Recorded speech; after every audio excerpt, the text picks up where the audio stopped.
Bien, empezamos con el supuesto práctico planteado por parte del Ayuntamiento de Motril en esta última convocatoria 2021. El supuesto práctico nos plantean diferentes casuísticas, una de ellas, una autocaravana que se observa que está estacionada junto a la playa y del que tienen conocimiento que lleva 4 días completos estacionado en el mismo lugar. Por cierto, el propietario está en posesión de un American Stanford Terrier sin seguro. Una vez que supuestamente por parte del conductor de la autocaravana se marcha, colisiona con un velador de un establecimiento con bar con música en los que se encuentra un menor de 15 años consumiendo bebida alcohólica. Al conductor se le aprecia influencia de haber consumido alcohol o drogas. Una vez realizadas las correspondientes pruebas, resulta que da positivo en drogas. Posteriormente, finalizado el servicio a las 14:30 horas, pueden observar a un padre que circula con un vehículo de movilidad personal de adulto sin certificado de circulación, junto con su hijo de 5 años en una bicicleta sin casco. La bicicleta tiene una altura de sillín en la posición más baja y completamente horizontal de 48 centímetros. A partir de aquí, bien con respecto a la actuación de la autocaravana, el perro potencialmente peligroso que circula que carece de seguro. En relación a los veladores del establecimiento con bar con música, es decir, un establecimiento especial de hostelería con música, en el cual hay un menor de 15 años, por parte del conductor que da positivo en drogas, y por último la actuación respecto al vehículo de movilidad personal y bicicleta. Esas son las temáticas que nos están planteando en el presente supuesto.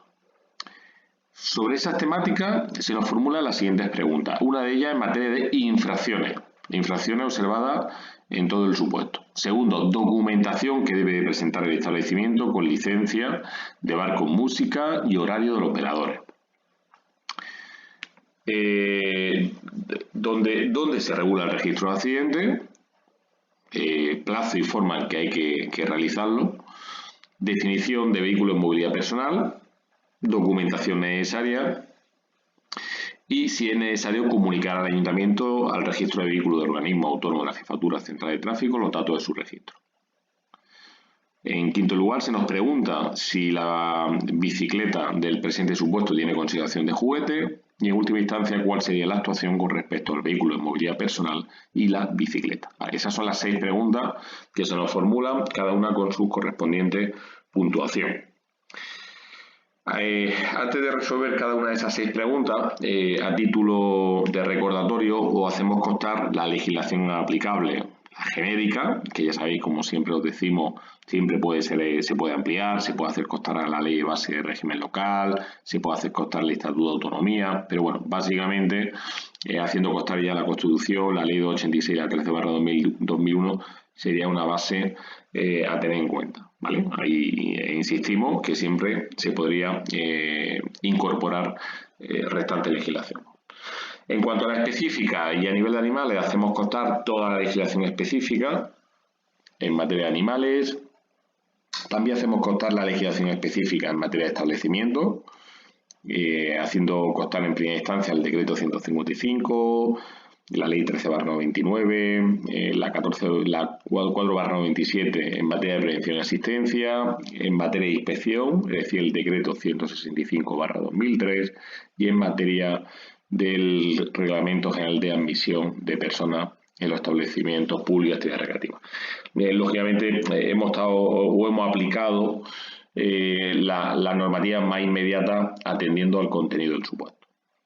Lo referente en materia penal de seguridad ciudadana, pues como no, hacer constar el Código Penal, la Ley de Enjuiciamiento Criminal, en relación a la instrucción 12/2007 en cuanto a los comportamientos exigidos a los miembros de la Fuerza y Cuerpo de Seguridad para garantizar los derechos de las personas detenidas, y por último la Ley de Seguridad Ciudadana. Y ya en materia de tráfico, pues tanto la Ley de Tráfico como los correspondientes reglamentos. Bien. Hemos hecho constar también la ordenanza municipal de estacionamiento y pernocta de autocaravanas del Santísimo Ayuntamiento de Motril. Y ya en última instancia, y como se nos está preguntando en relación Si la bicicleta tiene consideración de juguete, pues también lo hacemos constar la ley que regula en cuanto a la seguridad de los juguetes y nos indica qué tipo qué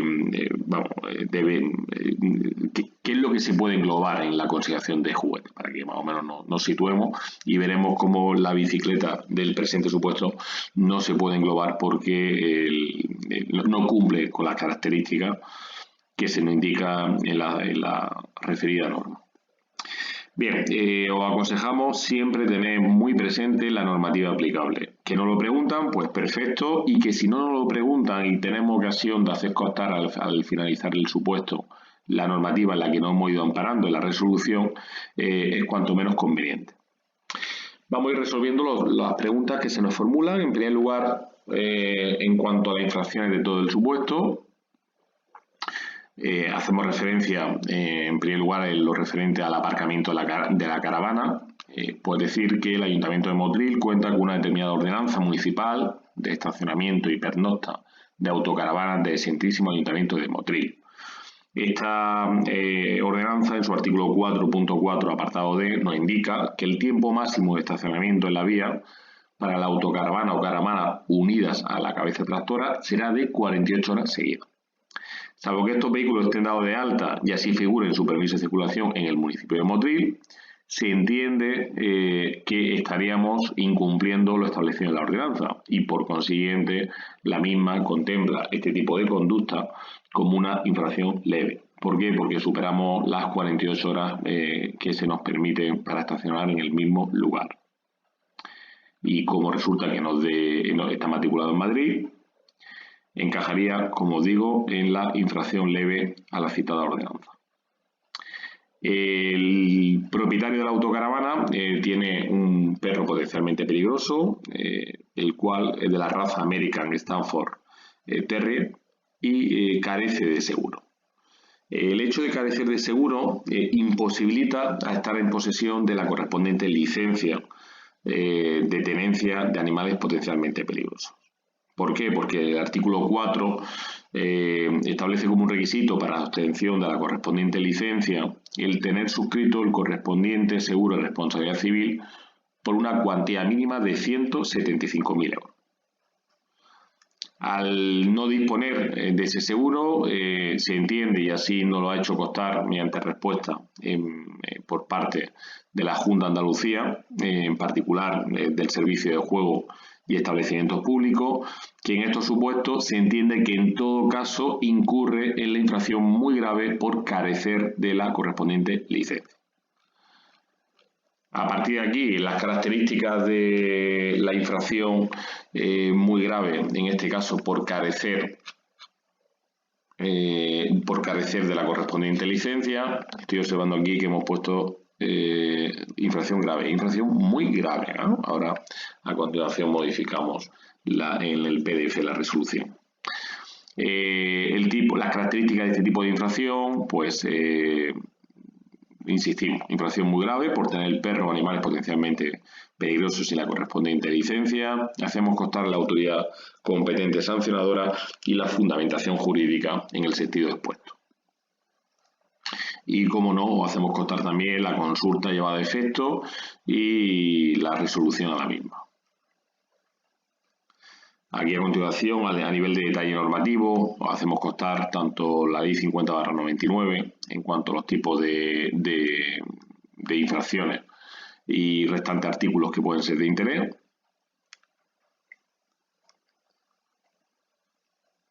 Aquí vemos la infracción muy grave que acabamos de comentar, tener perros o animales potencialmente peligrosos sin licencia. Y además, las razas que la 50/99 establece y ya nuestro propio decreto de regulación en materia de la Junta. Bien, pasaríamos a la siguiente cuestión en cuanto al establecimiento bar con música. Os recuerdo que, de acuerdo con la ley, con el decreto 155, este tipo de establecimiento se asimila a lo que actualmente se conoce como un establecimiento especial de hostelería con música. En primer lugar, si observáis, hablamos de que hay un menor consumiendo bebida alcohólica. Este tipo de infracción sería una infracción, en primer lugar, a la Ley 4/97 de prevención y asistencia en materia de drogas de la Junta. Y asimismo, en lo referente al hecho de permitir el consumo, tenemos que decir que también la propia LEPARA, la Ley de Espectáculos Públicos y Actividades Recreativas, lo contempla como una infracción también de carácter grave. Ambas infracciones, catalogadas como infracciones graves, daremos cuenta por ambas normas y que ya el instructor del correspondiente procedimiento disponga la normativa 6. Aquí a continuación hacemos constar en el detalle normativo tanto la Ley 4/97 como la Ley 13/99 en cuanto al tipo de infracción que estamos indicando, en lo referente a permitir. ¿Vale? En cuanto a nivel de horario, tenemos que hacer constar que comprobaremos un posible incumplimiento en materia de horario. Tener en cuenta que teniendo como referencia la actuación, el horario de la actuación con respecto a la autocaravana y que nos indica que son las 11 horas, podemos tener en cuenta que este tipo de establecimiento como el que estamos comentando en el supuesto práctico, al tratarse de un establecimiento especial de hostelería con música, el citado decreto 155 nos dice que no podrá abrir antes de las 12 horas. Por lo tanto, de ser así que está llevando a efecto el inicio de la actividad antes de las 12 horas, estaríamos ante una infracción grave a la Ley de Espectáculos Públicos y cuya sanción y autoridad competente para sancionar os hacemos aquí constar a continuación. Al ser una infracción grave, iría de 300,51 euros a 30.050,61 euros y la autoridad competente le correspondería para este tipo de infracciones, le correspondería al alcalde, siempre con el límite de los 30.050,61. Además, como se trata de un velador, comprobaremos que ese velador cuenta con su correspondiente licencia de instalación.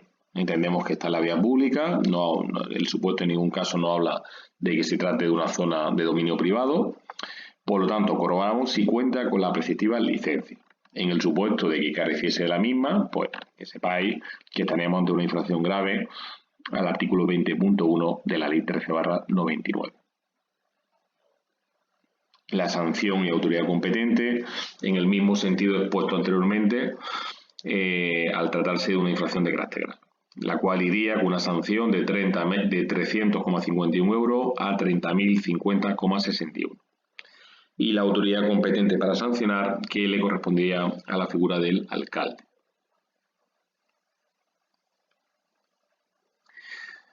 El supuesto práctico además nos dice que circula bajo la influencia de bebida alcohólica o drogas, motivo por el cual se hacen las correspondientes pruebas y nos da positivo en droga. No nos dice nada de alcohol, por lo que entendemos que da negativo en alcohol y positivo en droga. Este tipo de infracción conlleva, en primer lugar, una infracción muy grave, en este caso el artículo 14 de la Ley Vial, se sanciona con 1.000 euros, la autoridad competente para sancionar el alcalde, con una detracción de 6 puntos. Y cuyas restantes características vienen aquí a continuación. Es una infracción que conlleva, como bien todos sabéis, la inmovilización y retirada del mismo.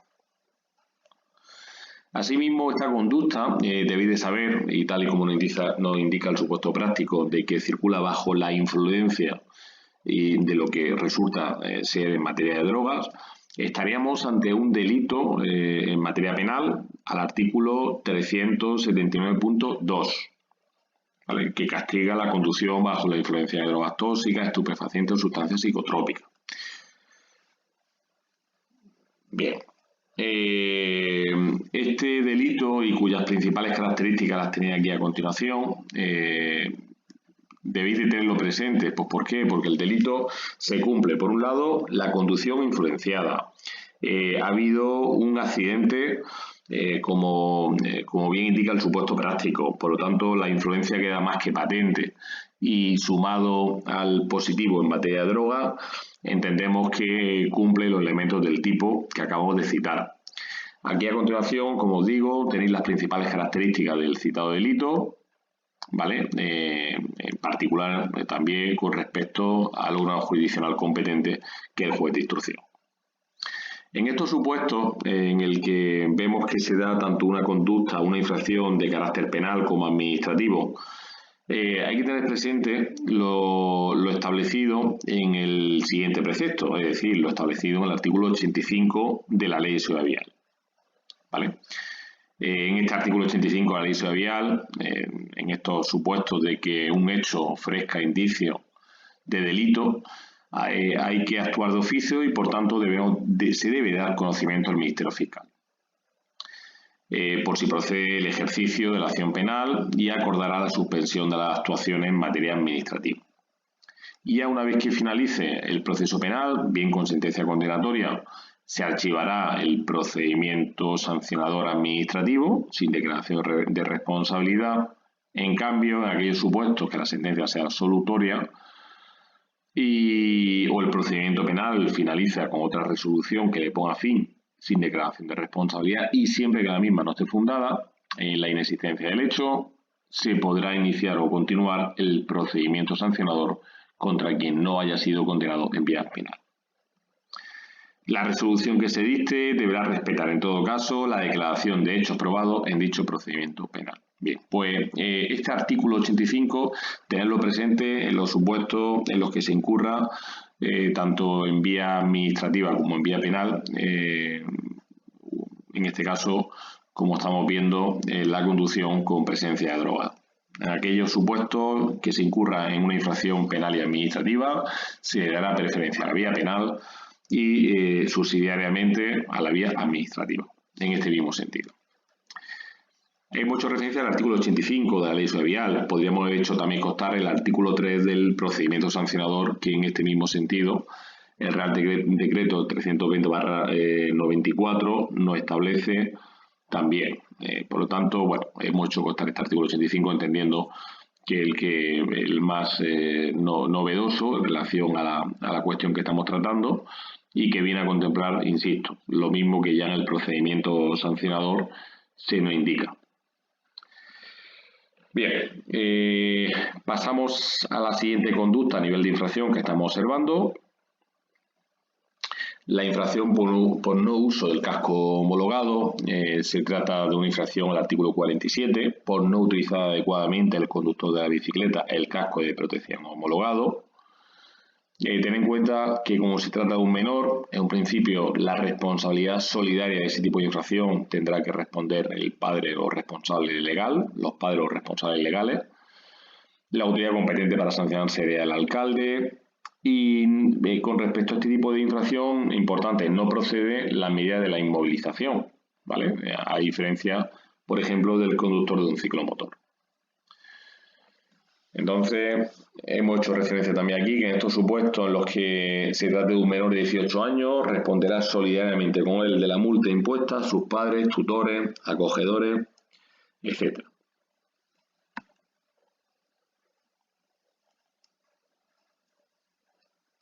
Bien, aquí viene a hacerse constar la infracción de la que hemos hablado, una infracción de carácter grave. En cuanto que el vehículo de movilidad personal circula sin certificado de circulación, bueno, hacer constar, y así se introdujo mediante la disposición transitoria única del Real Decreto 970/2020 del 10 de noviembre, que viene a modificar tanto el Reglamento General de Circulación como el Reglamento General de Vehículos, que en materia de medida urbana de tráfico, decir que se nos indica que el certificado de circulación para los vehículos de movilidad personal será obligatorio a partir de los 24 meses de publicación en el BOE. Por lo tanto, aún no es obligatorio, no constituyendo infracción alguna. Vale, ten en cuenta que se publicó el día 10 de noviembre. Creo que la fecha exacta, 10-11 de noviembre, cuando se publicó, y por tanto, insisto, estamos en el periodo transitorio en el que no es necesario dicho certificado. Asimismo, hay que tener en cuenta que con motivo del accidente, el menor que estaba consumiendo bebida alcohólica le conlleva unas lesiones de carácter grave, hasta el punto que tiene que ser operado en 2 ocasiones por lesiones en el peroné y tibia, ¿no? Por tanto, estamos ante unas lesiones constitutivas de delito del artículo 147.1 en cuanto al resultado de las lesiones se refiere, pero como los hechos se han producido de manera imprudente y no intencionada, nos iríamos a catalogar la conducta como una infracción al artículo 152 del Código Penal, que castiga las lesiones por imprudencia grave. Aquí tenéis todas las características del tipo delictivo y el órgano jurisdiccional competente, que sea el juez de instrucción.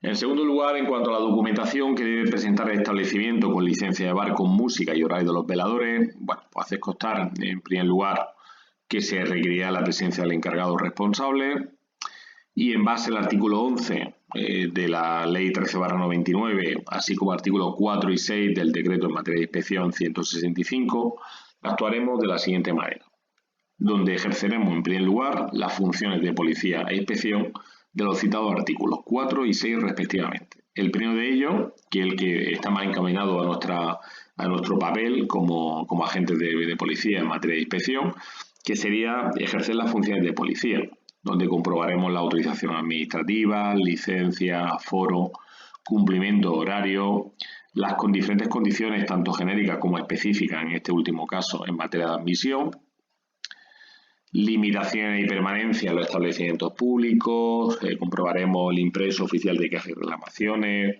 en materia de menores, si se está cumpliendo lo establecido en el decreto en materia del derecho a admisión.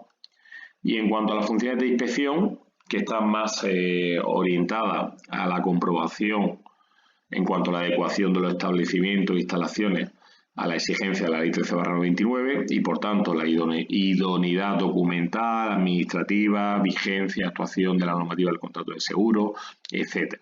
Vale.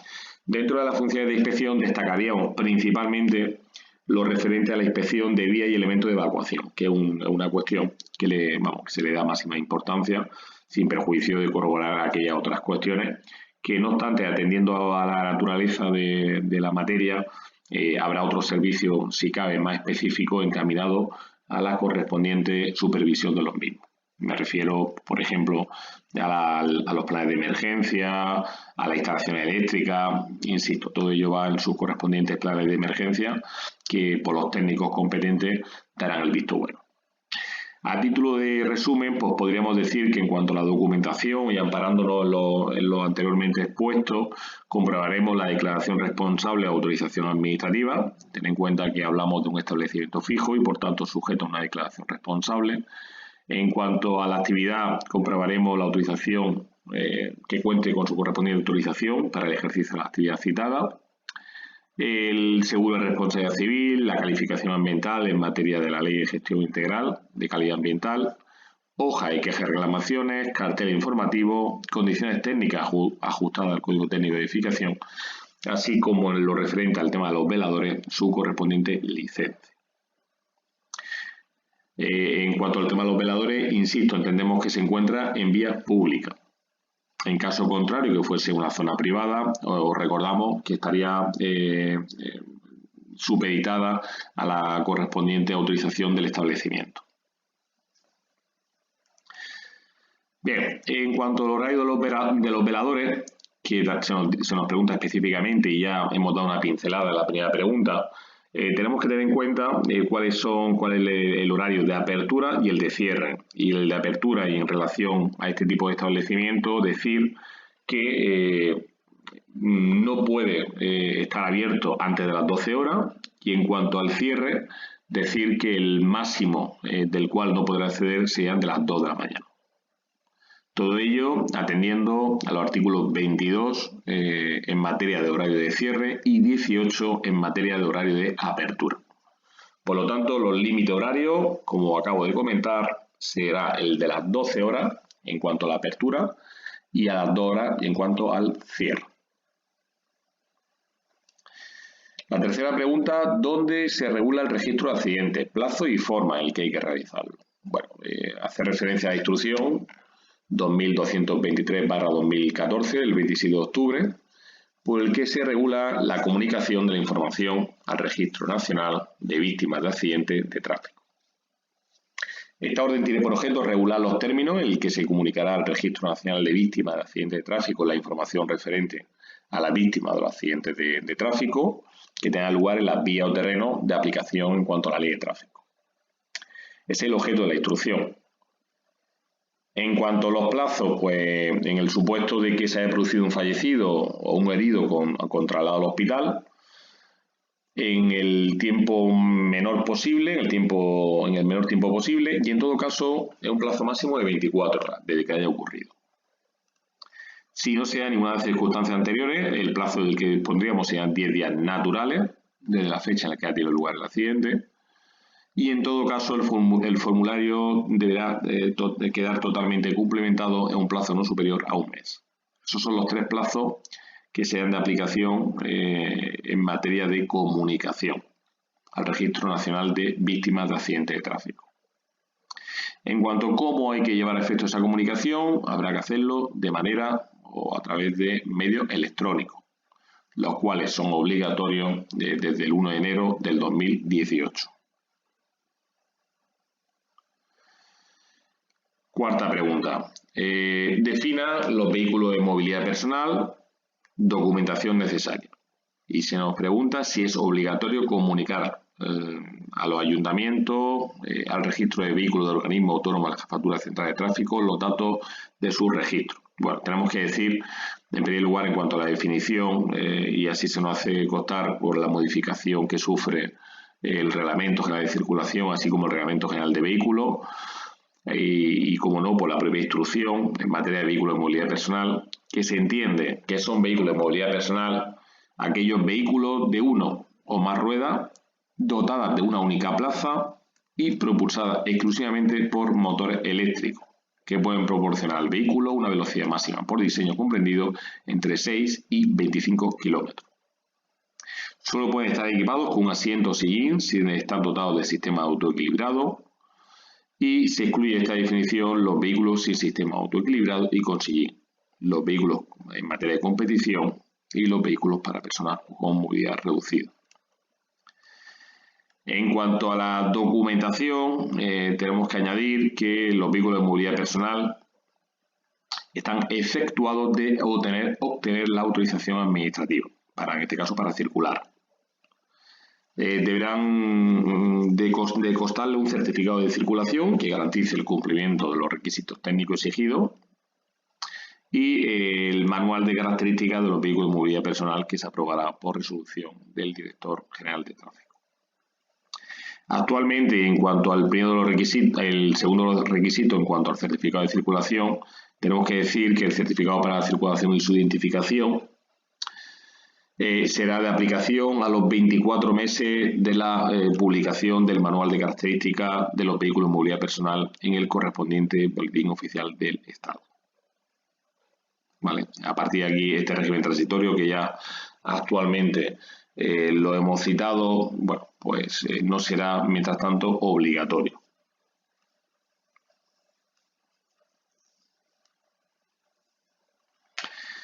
Por lo expuesto y a la espera del plazo establecido de 24 meses, no será necesario el certificado de circulación.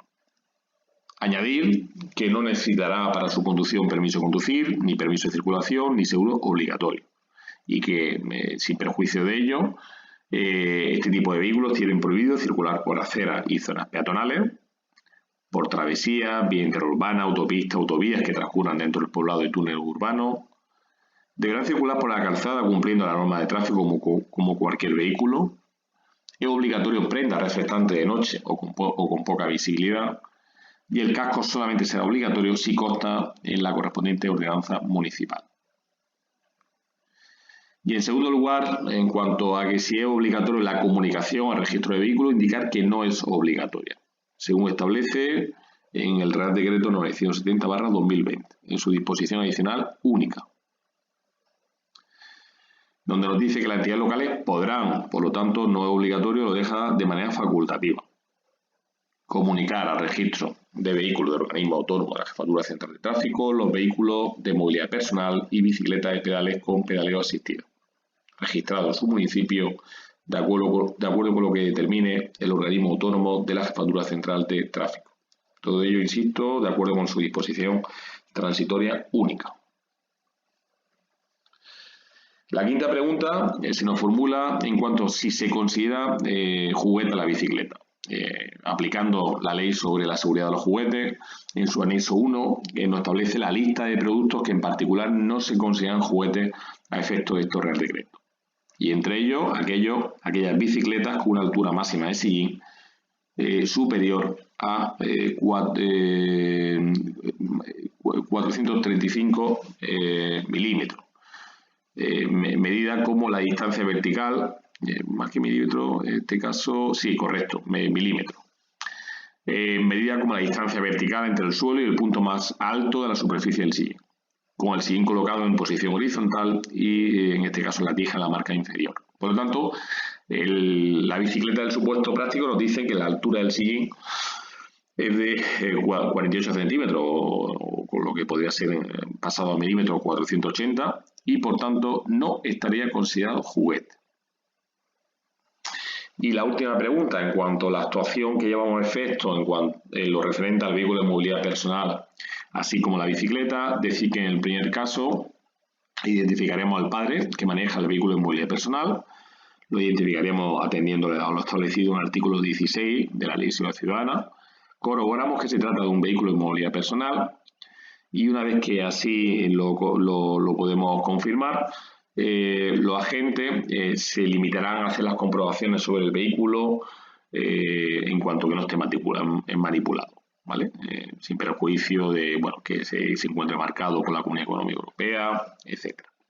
Es importante tener presente las matizaciones que hemos hecho anteriormente, en cuanto que este tipo de vehículo no necesita estar matriculado ni contar con seguro, no es necesario que su conductor cuente con un permiso de conducir.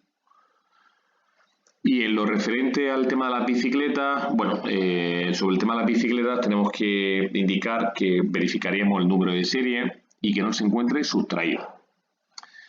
Se le informaría al padre que la bicicleta del supuesto no está considerada un juguete, ¿vale? Atendiendo a la normativa que anteriormente hemos citado, ya que su altura excede de 43 centímetros y medio, ¿vale? Y por lo tanto su circulación será por la calzada y con uso del correspondiente casco homologado, según el artículo 47 de la Ley Suevia, al ser un menor de 16 años y que por tanto está obligado, ¿vale? A continuación, y con motivo de la infracción cometida en materia de casco, se confeccionará el correspondiente boletín de tráfico denunciando al padre como responsable de la infracción cometida por su hijo menor. Ten en cuenta que respondería solidariamente de la infracción citada. Y ya por último, indicar que los agentes comunicarán con Sala la disponibilidad para atender cualquier tipo de servicio pendiente. Y una vez finalizado el servicio operativo, se realizará un informe dirigido al superior jerárquico, en este caso su inspector jefe de la Policía Local de Motril, ¿vale? Dando cuenta de lo sucedido y actuado y adjuntando copias de las diligencias judiciales en lo referente al citado delito que hemos dicho en la primera pregunta en cuanto a la conducción influenciada en materia de drogas, así como las lesiones graves que ha originado y por tanto de aplicación el artículo 152 del Código Penal. Bien, hasta aquí sería la resolución del supuesto práctico. Nuestro balance es que se trata de un supuesto práctico que entendemos que es factible su resolución. Ha tocado diferentes materias, las cuales pues suelen ser comunes que se suelen preguntar en los supuestos prácticos oficiales. Hablamos de aspectos en materia de perros potencialmente peligrosos, en materia de establecimientos públicos y, como no, la materia estrella que actualmente suele tratar los supuestos prácticos en relación a los vehículos de movilidad personal. Pues nada más, muchas gracias.